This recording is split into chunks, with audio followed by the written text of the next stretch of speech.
4 hairs. That is all that stood between a killer and permanent anonymity. In September 1996, a 15-year-old girl drove alone to a fishing access point on the Gallatin River in southwest Montana, and she never drove back. For 28 years, her family lived inside an investigation that stalled, restarted, stalled again, and finally sat in storage as a name nobody could prove. Then, in 2024, a laboratory in Virginia processed 4 microscopic strands of hair through a process that did not exist when Danielle Houchins died, and a name surfaced. Within 24 hours of investigators sitting down across from that man, he was dead. What happened in between is a story about patience, science, and the limits of justice when the person responsible removes himself from the reckoning. Before we go further, let us know in the comments where you're watching from. This case deserves to be heard everywhere. The year was 1996. The Macarena was inescapable on every radio station in the country. The Atlanta Olympics had just wrapped.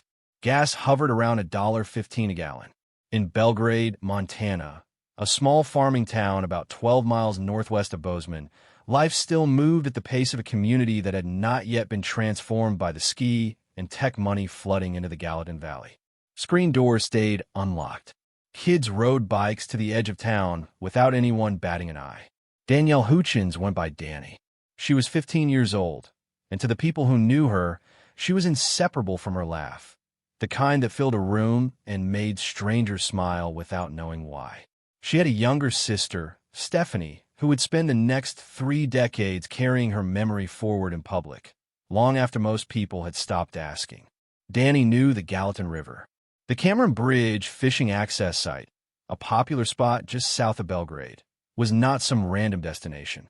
It was familiar ground, the kind of place a 15-year-old in Montana might go without a second thought, because nothing bad had ever happened there before. On the morning of September 21st, 1996, at around 11 o'clock, Danni left her home in Belgrade. She had not come back. When she failed to return, her family called the police and began searching themselves. It was Danni's mother who found her daughter's truck parked at the Cameron Bridge fishing access. That discovery, an empty vehicle at a riverside pull-off, is the moment a missing persons case becomes something else entirely. Later that same night, Danni's body was found face down in the shallow water of the river. She had been sexually assaulted. Investigators would later determine she had been suffocated, her face held down in the marshy shallows until she could no longer breathe. The most devastating detail in this case is not the violence itself. It is the 28 years of ordinary life the person responsible was allowed to live afterward, walking through grocery stores and holiday gatherings while a 15-year-old's family searched for an answer that did not exist yet. The 1996 investigation moved the way cold case investigations from that era typically moved. Detectives canvassed the area around the fishing access. They processed the scene for physical evidence, and they recovered DNA believed to belong to whoever had attacked Danni. Over the following years, numerous suspects were brought in and interviewed. Every one of them was eliminated. The DNA profile collected from the scene did not match anyone in the available databases, and without a name to test it against, the evidence became a lock with no key in sight. This is the part of the story where the systemic failure has to be named honestly, not as blame against any one detective, but as a structural reality. Rural sheriff's departments in the 1990s did not have access to the genetic technology that exists today. A DNA profile recovered from a crime scene was only useful if it could be matched against a known suspect or run through CODIS, the National Criminal Database. And CODIS only contains profiles from people who have already been convicted of qualifying offenses. If the person responsible had never been arrested for anything serious before, the system had no way of finding him. The case did not lack effort.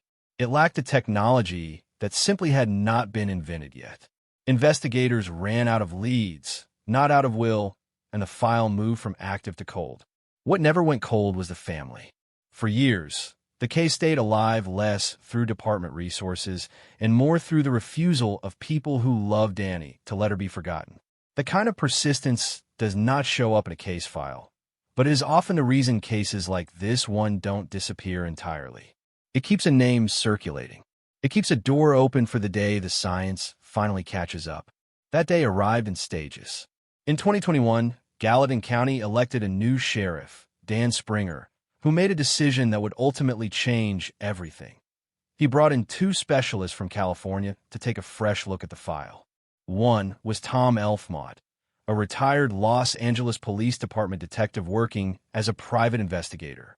The other was Sergeant Court Deepweg, an expert specifically in using modern DNA technology to crack stalled homicide cases. Cold cases often need exactly this, not just renewed attention, but a new set of eyes trained in tools the original investigators never had access to. Here is what those tools actually do, explained simply.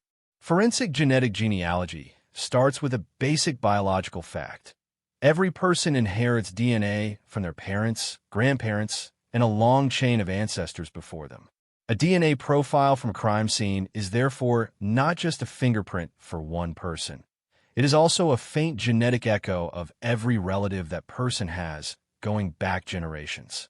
Investigators can take that profile and search it against massive genealogical databases, the same ones ordinary people use to find their family tree on sites like Ancestry DNA or GeneMatch. They are not looking for an exact match to the suspect. They're looking for partial matches, distant cousins, people who uploaded their own DNA out of curiosity about their heritage and unknowingly became a thread leading back toward a killer they've never met. From there, genealogists build out family trees branch by branch, using public records, birth certificates, marriage licenses, obituaries, military records, narrowing the field generation by generation until the data points toward one specific person who fits every known detail. The right age, the right sex, the right location, alive at the right time. Only then does law enforcement step in to discreetly obtain a fresh DNA sample and compare it directly to the crime scene profile. In Danni's case, investigators submitted a partial profile built from the 4 hairs recovered from her body 28 years earlier. That profile traveled to a laboratory in Virginia, where forensic genetic genealogists got to work. Piece by piece, generation by generation, the family tree research pointed toward a name, Paul Hutchinson, 55 years old, living in Dillon, Montana, roughly 100 miles from where Danni had died. Hutchinson was not on anyone's radar. He had no criminal history. He was a married father of 2 adult children. At the time of Danni's murder, he had been a student at Montana State University in Bozeman, studying fisheries and wildlife biology, a degree that would go on to define his career. After graduating, he spent 22 years working for the Montana Bureau of Land Management. He was, by every visible measure, an ordinary man who had built an ordinary life. That is the unsettling truth genetic genealogy keeps surfacing across cold cases nationwide. The people it identifies are rarely the ones anyone was already watching. On July 23, 2024, Elfmont and Deepweg sat down with Hutchinson for an interview that lasted nearly 2 hours. According to the sheriff's office, Hutchinson grew visibly anxious as the conversation went on. He sweated. He scratched at his face. He chewed on his own hand. When investigators showed him a photo of Danni, he slumped in his chair and his composure noticeably cracked. By the time the interview ended, his behavior had become erratic. Investigators left that interview believing they had found their man, but without a confession and without a confirmed DNA match yet in hand, there was still a process to complete. They would not get the chance to finish it on their own timeline. In the early hours of July 24, 2024, just after 4 in the morning, Hutchinson called the Beaverhead County Sheriff's Office. He said he needed assistance. Then he hung up. When deputies arrived, they found him on the side of the road, dead from a self-inflicted gunshot wound. He never confessed. He never stood in a courtroom. He never had to sit across from Danni's mother or her sister and answer for what he had done. In the hours after being confronted with the weight of what investigators now knew, he chose the one exit still available to him. His death did not end the case. Investigators moved forward to confirm, scientifically, what the interview had already suggested. DNA evidence collected at the time of Danni's death was compared against Hutchinson's profile. The match was confirmed. There was no ambiguity left. The man identified through 28 years of patience, persistence, And finally, modern science was the same man whose hairs had been recovered from a 15-year-old girl's body in 1996. Investigators concluded that Danni and Houchins had no prior connection to each other whatsoever. They believe what happened at Cameron Bridge was a crime of opportunity. Two strangers who crossed paths at a river, with devastating, irreversible consequences for one of them. Because Houchins died before any charges could be filed, there was no trial, no conviction in the legal sense, and no formal sentencing. What there was, instead, was a press conference, and a moment that captured exactly what 28 years of unanswered grief sounds like when it finally gets a name to attach itself to. Sheriff Springer told the public that the investigation never stopped because everyone involved knew Danni had been murdered, and they believed the tools to solve it would eventually exist. Danni's younger sister, Stephanie Mollett, stood beside him and spoke directly about what justice without a trial actually feels like.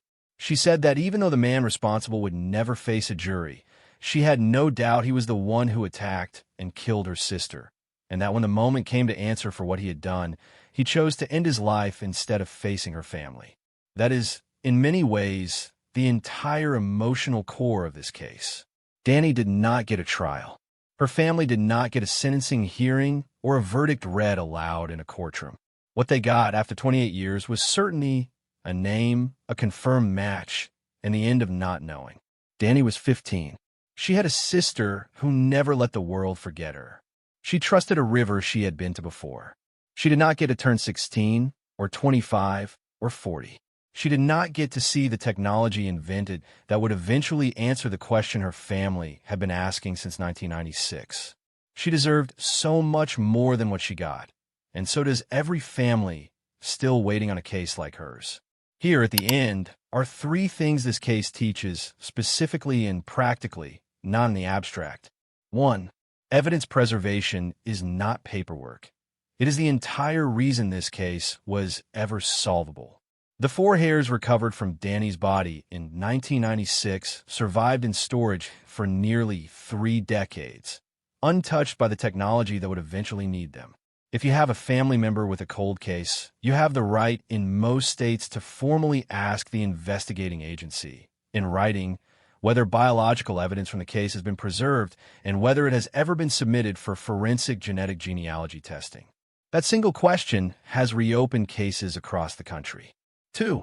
The databases that solve these cases only work because ordinary people choose to participate in them. Every person who uploads their own DNA to a genealogy platform out of simple curiosity about their ancestry becomes part of a wider net. Not because they did anything wrong, but because their DNA maps a path back to relatives they've never met, including, occasionally, relatives who committed crimes decades before they were born. 3.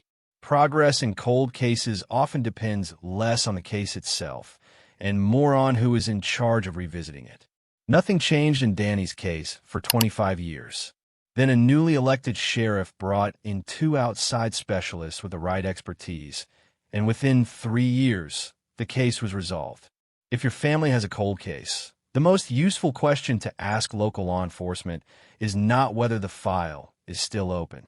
It is whether anyone with current forensic genealogy expertise has looked at it recently, and if not, why.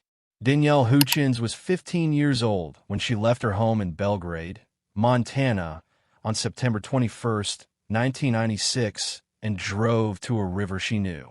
For 28 years, the person responsible lived without consequence, built a career, and raised a family of his own. 4 hairs, preserved by people who could not have known what they would someday be worth, led scientists in Virginia to his name in 2024. He did not survive long enough to explain himself to anyone. If you know a family carrying a cold case of their own, share this with them. Not because it guarantees an answer, but because the tools now exist that didn't exist before, and every family deserves to know that silence is no longer permanent. Leave a comment. Do you think every unsolved case with preserved DNA evidence should automatically be submitted for genetic genealogy testing? Let's talk about it. This one was for Danni.